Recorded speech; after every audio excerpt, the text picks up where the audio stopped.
Cooper एक पुराना खलाबाज है जो एक मरते हुए सैयारे की जमीन पर किसान बना है जो मुस्तकबिल में किसी वक्त बलाइट नामी बीमारी से मुतासर होता है। ये बीमारी मकई के अलावा तकरीबन तमाम फसलों को हलाक कर देता है और जल्द ही मकई को भी मार डालेगा, यानी जमीन बहुत जल्द गैर आबाद हो जाएगी और ये जमीन रहने के काबिल नहीं रहेगी। वक्त गुजरता जा रहा है, लिहाजा नासा ने इंसानियत को बचाने के लिए एक प्रोग्राम शुरू करने का फैसला किया, क्योंकि नासा को लगता था कि जमीन पर लोगों को खला में वर्म होल से बचाना मुमकिन है। खला में एक वर्म होल है जो वह मुस्तकबिल के इंसानों ने रखा था जिन्होंने हमसे ज्यादा इल्म और टेक्नोलॉजी में महारत हासिल किया है। वर्म होल हमारी मौजूदा कहकशां से निकलकर दूसरी दूर दराज कक्षाओं में जाता है, जैसे खला में सुरंग का काम करता हो। नासा ने इस वर्म होल का इस्तेमाल इन कक्षाओं में इंसान बरदार पड़ू भेजकर कि एक नया घर तलाश करे जो जमीन की तरह रहने के काबिल हो। उसके लिए वो कूपर और रे कमले को ये जानने के लिए भेजते हैं कि उनमें तहकीकात करे और दुनिया को इत्तला दे ताकि वो लोग भी वहाँ पर शिफ्ट हो जाए। प्लान के मुताबिक चीज़ें नहीं चलती, ताहम जब अमले को पता चलता है कि हमें गलत कैलकुलेशन की इत्तला दी है, जिससे घर पहुंचने के लिए ईंधन काफ़ी नहीं होता और फला में फंस जाते हैं।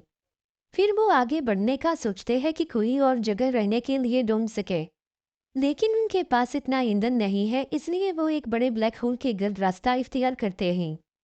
गार्गनेटवा यानी ब्लैक होल इन्हें अपनी मंजिल तक पहुंचने के लिए ग्रेविटी में काफ़ी इजाफा करेगा, लेकिन उनके लिए दो मसाइल होंगे। एक, उनके कामयाब होने का वाहिद तरीका यह है कि अगर कूपर दस्ती तौर पर जहाज से अलग हो जाए ताकि रफ्तार को अपने रास्ते पर ले जाया जा सके। दो, इस अमन में ज़मीन पर लोगों के लिए वक्त बहुत तेज़ी से आगे बढ़ेगा, क्योंकि आइंस्टाइन के नज़रिया इजाफियत के मुताबिक आप गार्गनेटवा जैसे बड़े कशिश सफल के जितने करीब होंगे आपके लिए वक्त इतना ही सुस्त होगा। कूपर कई सालों में आगे बढ़ेगा और इस तरह कूपर अपनी बेटी को दोबारा कभी नहीं देख सकेगा अगर वो किसी तरह ब्लैक होल से बच भी जाता।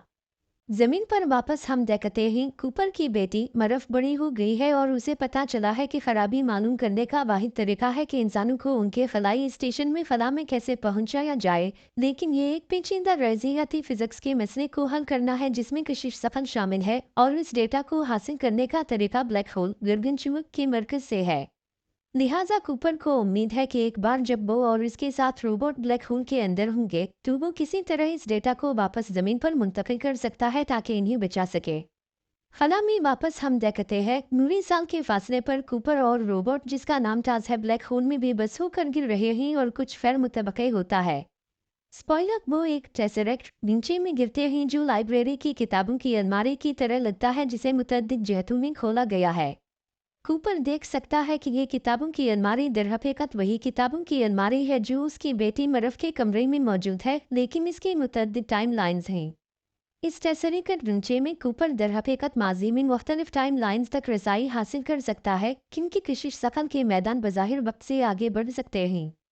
टेसरीकट में कूपर ये सीखती है कि किस तरह मरफ के साथ माजी और हाल में जमीन पर बातचीत करना है ताकि कशिश सफल की खूबतों का इस्तेमाल करते हुए इसके शेल्फ पर मौजूद किताबों और घड़ी पर मौजूद घड़ी के हाथ दोनों को मुतासिर किया जाए जो उसने उसे दी थी जो शेल्फ पर है।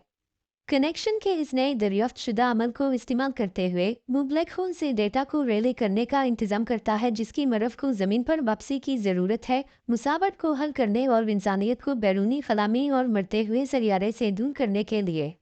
अब तफरीही हिस्से के लिए कूपर को नज़रियाती तौर पर ब्लैक होल में मर जाना चाहिए था, लेकिन टेसरीकट एक ढांचा था जिसे मुस्तकबिल के इंसानों ने उसकी मदद के लिए बनाया था, इसलिए ये उसे हलाक नहीं करता।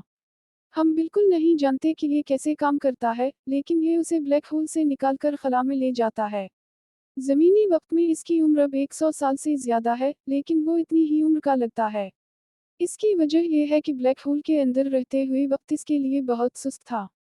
इसके बाद वो खला में चला जाता है और इसे ज़मीन से लॉन्च किए जाने वाले खलाई स्टेशन के ज़रिए उठा लिया जाता है। इस तरह उसे अपनी बेटी के साथ मिलाया जाता है, जो अब बूढ़ी हो चुकी है, क्योंकि जब वो दूर था तो वक्त इसके लिए आहिस्ता नहीं गुजरता था। इसके बाद वो मुस्तकबिल के तमाम इंसानों के रहने के लिए नए सैयारे को दोबारा नौआबादियाती बनाने में मदद के लिए खला में वापस लौटता है।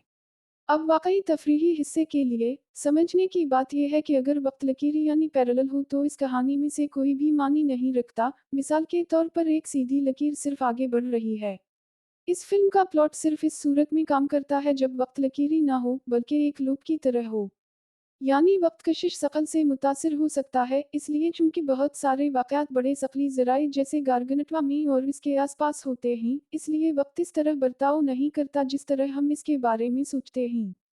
یہ جھکتا اور گھماتا ہے، اور اس طرح کوپر ایسی کارروائی کرنے کے قابل ہے جو اس کے موجودہ دور سے پہلے کے وقت کو متاثر کرے گا، جو عام طور پر ایک تضاد ہوگا، لیکن اس صورت میں چونکہ وقت غیر خطی ہے، یہ ممکن ہے۔